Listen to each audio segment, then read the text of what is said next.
Assalamu alaykum aziz ve hurmatly görüjiler.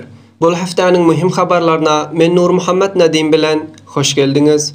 Hamas'ın siyasi defterinin başlığı İsmail Haniya çarşamba günü Esed ayın 10'unda İran yurdunda öldürüldü. İsmail Haniya İran'ın hazırki Cumhurbaşlığının tahlif marasimine gatnaşandan soň Tehran şäherinde öz jaýynda öldürülüp, Katar yurdun paýtagty Doha şäherinde yerleşdiriliyor. İslami Emirliğin Vezirler Başlığının siyasi muavini Mevlevi Abdülkebir paýşembe gün bir resmi sefar arkaly İsmail Haniyanyň cenaza marasimine gatnaşmak üçin Katar yurdun paýtagty Doha şäherine gitdi. Bu arada Afganistanyň awalky Cumhurbaşlygy Hamid Karzai we İslami Emirligiň bazı büýükleri İsmail Haniyanyň öldürilenligine İslam dünýasy üçin bir büýük zaýa bilip teselliyet aýtdylar. Amma halaça bu terörün mesuliyetine hiç kim boynuna almadı. İran yurdun mezhebi rahberi Ayetullah Ali Khamenei İsrail yurduna mustaqim hücum edilmegine emir berdi. İran'ın çarşamba gün guralan istirari ýygnagına gatnaşan büýükleri Khamenei'nin bu emre çarşamba gün Hamas'ın siyasi defterinin başlygy İsmail Haniyanyň şehit bolanlygyndan soň bir istirari jelse alıp bu ýygnakda İsrail'e garşy mustaqim hücum edilmegine emir berenligine aýtýarlar. Bu arada İran we Hamas bu terörde İsrail'in eli barlygyny aýdyp, bu hüjuma garşy bir jogap galmajaklaryny aýtýarlar. Amma İsrail bu hüjumyň mesuliyetini neret etýär we boynuna alýar. İslami Emirligiň İçeri işler Wezirliginiň başlygy Sirajiddin Haqqani Çin ýurdun sefiri bilen bir duşuşykda Çiniň Afganistandaky ykdysady projalarynyň emniýetiniň alınmagyna täkid etdi. Bu wezirligiň bir habarnamasyna görä Sirajiddin Haqqani Çin ýurdun sefiri Zhao Xing bilen Kabul welaýatda geçiren bu ýygnakda Çiniň Afganistandaky tüjjari we ykdysady büýük projalaryndan istiqbal edip, bu projalaryň emniýetiniň alınjaklygyna itminan berdi. Wa hamda Çiniň sefiri hem iki ýurdun tüjjari we ykdysady gatnaşyklaryna täkid edip, Misi Aynekiň işleriniň başlanmagyny we jalgyza sadiratyna hem ýatlap geçdi.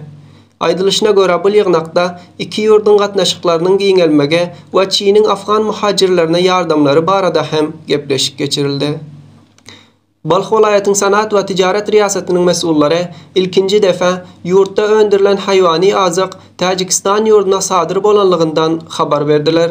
Bu mesullaryň aýdyşlaryna görä, bu sadyr bolan azygyň 25 tün agramy bolup, şol ýylyň dawamında 1000 tün haýwany azyk Afganistandan Tajikistan sadyr bolýar.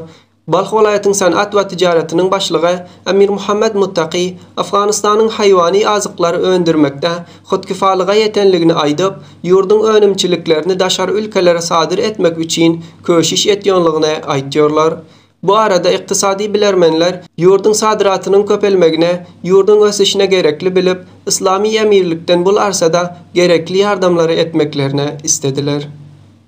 Samangan welaýatda 9 sany ogry emniýeti güýçler tarapyndan tutsak boldy.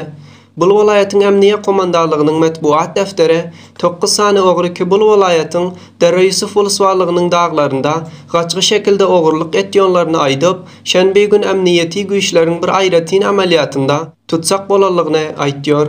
O hamda Samanganyň emniýet komandanlygy bu amalýatda ogurlaryň 9 saat muhasyra bolup we 1 saat hem savaşanlygyny aýdyp, bu savaşda 9 sanysy hem emniýeti güýçler tarapyndan tutsak bolanlygyny aýtdy. Afgani Hilal Ahmeriň başlygy Şahabuddin Dilawar Afganistanda İslami ýardamçy guramasynyň sefiri Muhammed Said el-Ayyaş bilen duşuşdy. Bu duşuşykda Şahabuddin Dilawar bu ýardamçy guramadan ýurtda kalp deşilme kesellikleri derman etmek üçin şefahana gurşamakda, dawa mümkinçilikleri we haýma öndürüji karhana gurşamakda hemkarlyk etmekligine istedi. Bu arada İslami ýardamçy guramanyň sefiri bu arsada dürli hemkarlykları etjekligine wada berdi.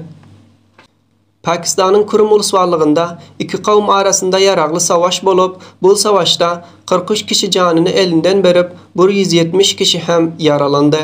Bu mantykanyň mahalli resanalarynyň aýdyşlaryna görä, bu savaş yer üçin bolup, bu sebäpli Paraçina geçelgese bütün motorlar we geliş-gidiş üçin bent boldy. Bu mantykanyň ýaşaýjylary bu geçelgäniň bent boluşlygy dürli müşkillere sebäp bolýanlygyny aýdyp, Pakistanyň hökümet mesullaryndan bu meselany hal etmeklerini istediler. Paraçinanın komissioner mavine Javidullah'nın ayrışına göre bol savaşın durdurulmak için degişli idaraların köşüşdeligine aytdı. Aziz ve hormatly görücüler, bu haftanın mühim habarlar şulardan ibaretdi. Gelecek haftacha sizlere Allah hifaget tapşırıyor.